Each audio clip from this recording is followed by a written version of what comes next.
እሺ ሰዎች የምንሰራው ስራ የሚመቻችሁ ከሆነና በምላሹ ደግሞ እናንተኛም በትንሹ ማገዝ ከፈለጋችሁ ቻናላችንን ሰብስክራይብ፣ ይህን ቪዲዮ ደግሞ ላይክ ያድርጉት።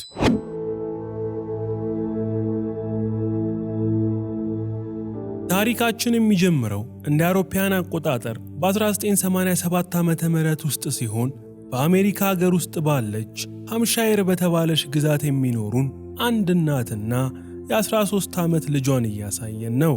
እናትየው አዴል የተባለች ቆንጅዬ ሴት ስትሆን ከጥቂት ዓመታት በፊት ከባለቤቷ ጋር ከተፋታች በኋላ ሄነሪ የተባለ ልጇን ይዛ ብቻዋን መኖር ከጀመረች ዓመታትን እንዳስቆጠረች እንረዳለን።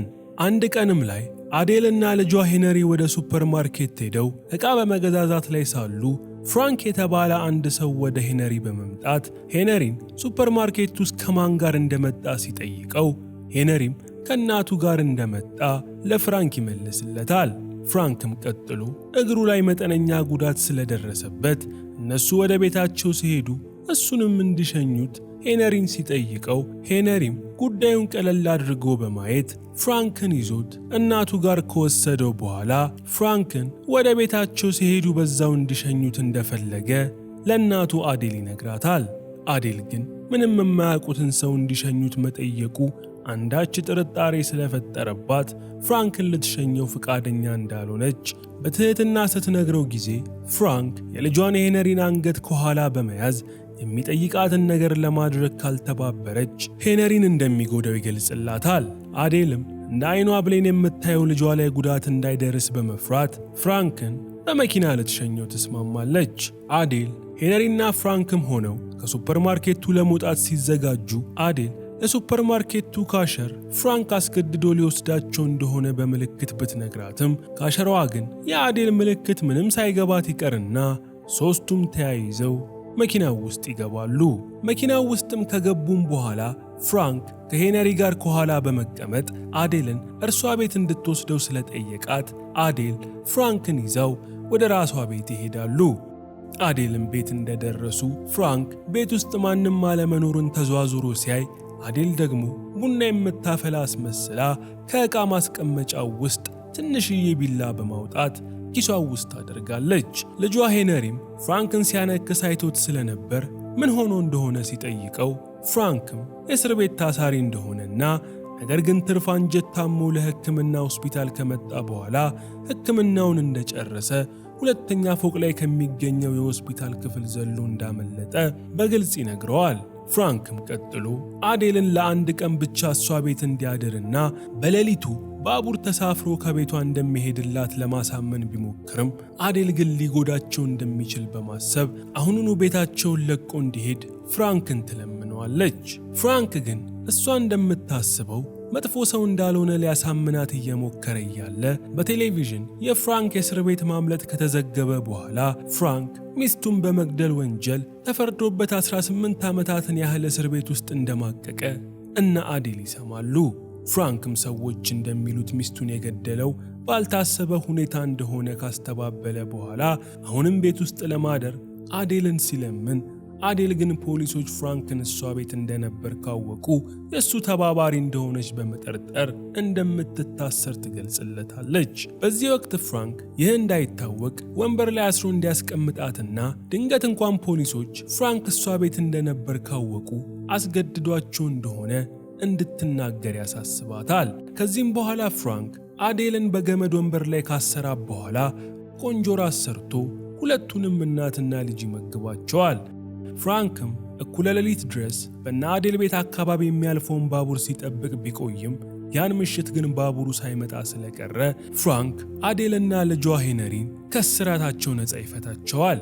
በቀጣዩም ቀን ጠዋት ፍራንክ ቆንጆ ቁርስ በማዘጋጀት ከሄነሪ ጋር ቁጭ ብለው እየተመገቡ እያለ ሄነሪ አባቱ ከእናቱ ጋር እያለ ከሌላ ሴት ጋር በመማገጥ ሌሎች ልጆችን እንደወለደ ለፍራንክ ይነግረዋል። ፍራንክና ሄነሪም ቁርሳቸውን እየበሉ እየተነጋገሩ እያለ አዴል መታ ትቀላቀላቸውና ፍራንክ የሰራውን ቁርስ ስትቀምሰው አዴል ለመጨረሻ ጊዜ ቁርስ ተሰርቶላት የበላችው ከባሏ ጋር እያለች እንደነበር ትዝ ብሏት በትዝታ ትነጉዳለች።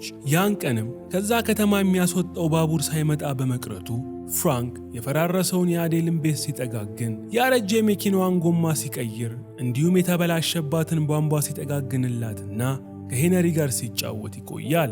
ከሰዓትም ላይ አዴል ፍራንክ ያደረገላትን ውለታ በማሰብ የተቀደደ ሱሪውን እየሰፋችለት እያለ ድንገት የአዴል መኖሪያ በር በኃይል መንኳኳት በመጀመሩ ፍራንክ ተደናግጦ አዴልን በመያዝ ሄነሪን በሩን እንዲከፍት ያዘዋል። ትንሹ ሄነሪም በራቸውን ሲከፍት ያንኳኳው ሰው ቢል የተባለ ጎረቤታቸው እንደሆነ ይመለከታል። ቢልም ለአዴልና ለሱ የሚበሉትን አፕል እንዳመጣላቸው በመግለጽ ቴሌቪዥን ላይ አንድ ወንጀለኛ ከእስር ቤት እንዳመለጠ እየተዘገበ ስለሆነ እናቱና ራሱን እንዲጠብቅ ቢል ለሄነሪ ያሳስበዋል። ሄነሪም አፕሉን ከቢል ተቀብሎ በሩን ከዘጋው በኋላ ሁሉም ራሳቸውን ያረጋጋሉ። ከዚህም በኋላ ፍራንክ የመጣውን አፕል ተጠቅሞ ቆንጆ ምግብ እንዴት እንደሚሰራ ለአዴልና ለሄነሪ እያሳያቸው እያለ ፍራንክና አዴል ከመቼውም ጊዜ በላይ መቀራረብ ይጀምራሉ።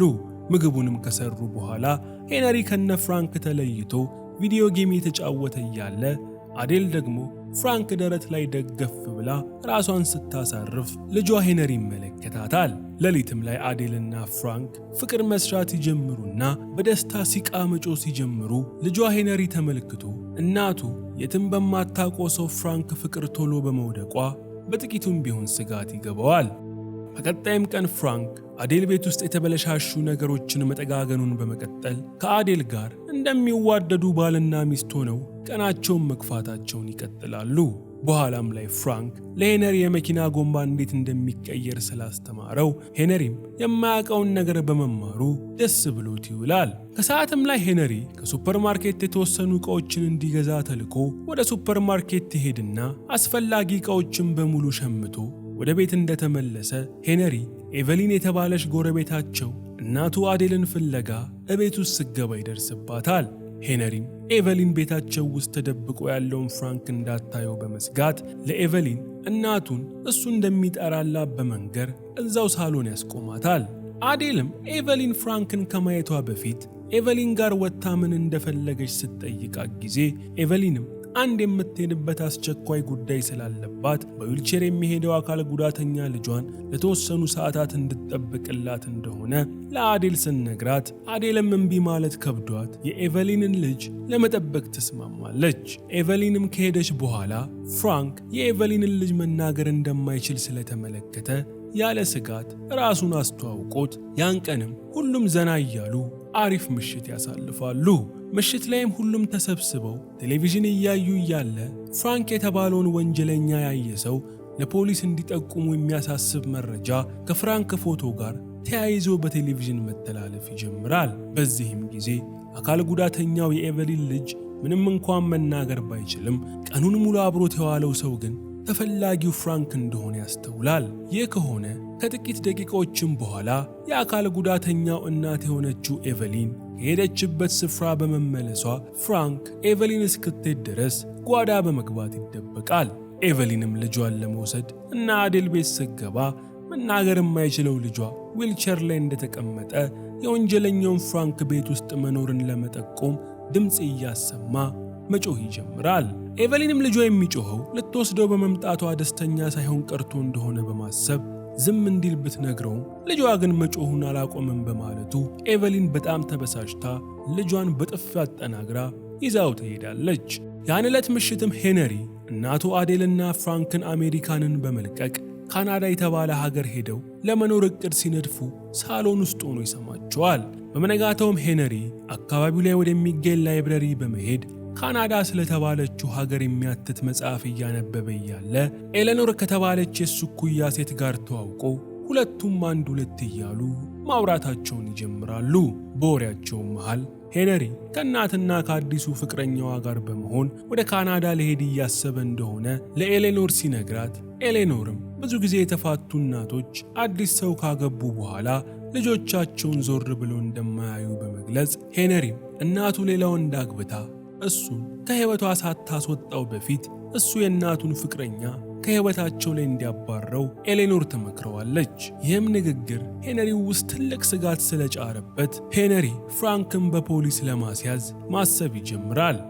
ያን ዕለት ምሽትም የአዴል የቀድሞ ባለቤት እንዲሁም የሄነሪ ወላጅ አባት የሆነው ሰው ሄነሪን ለማዝናናት ከቤት መጥቶ ከወሰደው በኋላ ከአዲሱ ሚስቱና ከወለዳቸው ልጆች ጋር ሄነሪን አብሮ ቆንጆ ራት ይጋብዘዋል። ሄነሪም ከወላጅ አባቱና ከእንጀራ ቤተሰቦቹ ጋር እራት እየበላ እያለ የሄነሪ አባት ሄነሪን አዴል አሁን ስላለችበት ሁኔታ ሲጠይቀው ሄነሪም አዴል የምትወደው ሰው ስላገኘች አሁን ላይ ደስተኛ እንደሆነች ለአባቱ ይነግረዋል። ከራትም በኋላ የሄነሪ አባት አዴል አሁን ላይ ከማን ጋር እንዳለች ሊያውጣጣው ቢሞክርም ሄነሪ ግን ለአባቱ ምንም አይነት ማስረጃ ሳይሰጠው ይቀራል። ምሽት ላይም ሄነሪ ወደ ቤቱ ሲመለስ እናቱ አዴል ከፍራንክ ጋር እየሳቀችና እየደነሰች ይደርሳል። አዴልም ልጇ መመለሱን እንዳየች እየተፍለቀለቀች ወደሱ በመሄድ በቅርቡ ከሀገር እንደሚወጡ ለሄነሪ ስትነግረው ሄነሪም ላይብረሪው ውስጥ ያገኛት ኤሌኖር ያለችው ነገር ትዝ ብሎት እኔን ብቻዬን ትተሽኝ ልትሄጂ ነው በማለት ሆዱን ባርባር ይለዋል። አዴል ግን መቼም ቢሆን እሱን ጥላው ልትሄድ እንዳላሰበች በመግለጽ ክፉ ሐሳብ ወደ አእምሮ የገባው ልጇን አቅፋ ታጽናናዋለች። በመነጋታውም አዴልና ፍራንክ ወደ ካናዳ ጠቅልለው ለመሄድ በማሰብ የቤቱን ዕቃ ማዘገጃጀት ሲጀምሩ ሄነሪ ደግሞ አዲስ ላይብረሪ ውስጥ ወደ ተዋወቃት ኤሌኖር የተሰኘችው ጓደኛው በመሄድ ነገ ወይንም ከነገ ወዲያ ከእናቱና ከአዲስ ፍቅረኛዋ ጋር ሀገር ለቆ ሊወጣ እንደሆነ ይነግራታል። በንግግራቸውም ውስጥ ኤሌኖር የሄነሪ እናት አዴል አዲሱ ፍቅረኛ ከእስር ቤት ያመለጠው ወንጀለኛ እንደሆነ ፍንጭ ስላገኘች ኤሌኖር ከዓመታት በፊት ከአንድ ወንጀለኛ ጋር ፍቅር ይዟት የነበረን ሴት ታሪክ ለሄነሪ በመተረክ በመጨረሻም ፖሊስ ሴቲቱንና ወንጀለኛውን አሳዶ እንደገደላቸው ለሄነሪ ትነግረዋለች። ሄነሪም በምናቡ ፖሊሶች ፍራንክን ለመያዝ ብለው እናቱን ተኩሰው ሲገድሉበት እያሰበ ትልቅ ጭንቀት ውስጥ ይገባል። ኤሌኖርም ቀጥላ ሄነሪን ከንፈሩን በመሳም ብዙም ሳታውቀው በፊት ሊለያት በመሆኑ እንዳዘነች ገልጻለት ሁለቱም ወደ ቤታቸው ይመለሳሉ። ታሪካችንም 18 ዓመታትን ወደ ኋላ ይወስደንና የፍራንክን ሕይወት እያጠነጠነ ያሳየን ይጀምራል።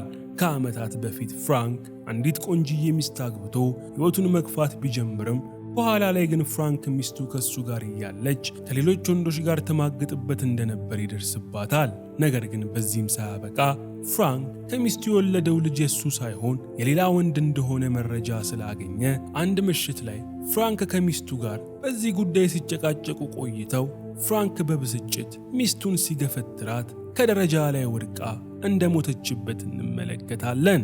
በጣም በሚያሳዝን ሁኔታም ፍራንክና ሚስቱ በመጨቃጨቅ ላይ ሳሉ ገላዋን ልትታጠብ ባኞው ውስጥ ተደርጋ የነበረችው ጨቅላ ልጃቸው በውሃ ሙላት እንደሞተች እንረዳለን። ታሪካችን አሁን ላይ የመለሰንና አዴልና ፍራንክ ቤቱን ለቀው ለመውጣት ዕቃ እየሸካከፉና ቤት እያጸዱ እያለ ሄነሪ ደግሞ ለወላጅ አባቱ የስንብት ደብዳቤ ጽፎ የአባቱ ቤት በመሄድ ፖስታ ሳጥን ውስጥ በማስቀመጥ ወደ ቤቱ መመለስ ይጀምራል። ሄነሪም ወደ ቤቱ እየተመለሰ እያለ መኪና የያዘ የአካባቢው ፖሊስ ሄነሪም ቤቱ ድረስ ሊሸኘው ሊፍት ይሰጠዋል። ምንም እንኳን ሄነሪ የፖሊሱን ጥያቄ ውድቅ ቢያደርገውም ፖሊሱ ግን ሄነሪን ካልሸኘው ብሎ ችክ ስላለ ሄነሪ ፖሊሱ መኪናው ውስጥ ገብቶ ወደ ቤቱ ድረስ ይሸኛል። ፖሊሱም እነ ሄነሪ ቤት ሲደርስ የሄነሪ እናት አዴል ዕቃዎቿን መኪና ላይ ስትጭን በመመልከቱ ፖሊሱ ከመኪናው በመውረድ ትንሽ ካገዛ በኋላ አዴልን ተሰናብቶ ወደ ስራው ይሄዳል። ይህን ያየው ፍራንክም አዴልን ፈጠን ብለው ከሀገር መውጣት እንዳለባቸው ስለነገራት አዴል ያላትን ገንዘብ በሙሉ ከባንክ ለማውጣት ከሄነሪ ጋር ተያይዛ ባንክ ቤት ትሄዳለች። በወቅቱም ፍራንክ ቤት ውስጥ ብቻውን እያለ የአዴል ጎረቤት ኤቨሊን አዴልን ፍለጋ አዴል ቤት ዘው ብላ ስትገባ ከፍራንክ ጋር ፊት ለፊት ይገናኛሉ። ፍራንክም ለኤቨሊን የጥገና ባለሙያ አድርጎ ራሱን ቢያስተዋውቃትም ኤቨሊን ግን ፍራንክን አይታ ወዲያውኑ በቴሌቪዥን ሲተዋወቅ የነበረው ወንጀለኛ እንደሆነ ስላወቀች ምንም ሳትል ከአዴል ቤት ትወጣለች። ከትንሽ ቆይታም በኋላ አዴልና ሄነሪ ከባንክ ተመልሰው ከቤቱ ሊወጡ ሲሉ ውጪ ላይ የፖሊስ መኪና ድምፅ ወደ ቤታቸው ሲመጣ ይሰማሉ። አዴልና ሄነሪም በ11ኛው ሰዓት በመከሰቱ ልባቸው ክፉኛ ቢሰበርም ፍራንክ ግን እነሱን ተባባሪ ላለማስባል እጃቸውን ጠፍንጎ ካሰረ በኋላ አዴልን እንደሚያፈቅራት ገልጾላት እጁን በሰላም ለፖሊስ ይሰጣል። ይህ ከሆነ ከተወሰነ ዓመታት በኋላ ሄነሪ አድጎ ትልቅ ሰው እንደሆነና የራሱን ግዙፍ ዳቦ ቤት እንደከፈተ እንመለከታለን። ከዕለታት አንድ ቀንም ሄነሪ እስር ቤት ካለው ፍራንክ ደብዳቤ ደርሰውና ደብዳቤውን ሲያነበው ፍራንክ ሊፈታ እንደሆነ የሚገልጽ ጽሑፍ እንደሆነ ሄነሪ ያነባል። በመጨረሻም ፍራንክ ደብዳቤውን ለሄነሪ ከጻፈለት ከጥቂት ቀናት በኋላ ከእስር ቤት ይወጣና በቀጥታ አዴል ቤት በመሄድ ከዓመታት በፊት የጀመሩትን ፍቅራቸውን እንደ አዲስ አድሰው ለመቀጠል ሲስማሙ እያየን ታሪካችን ያልቃል።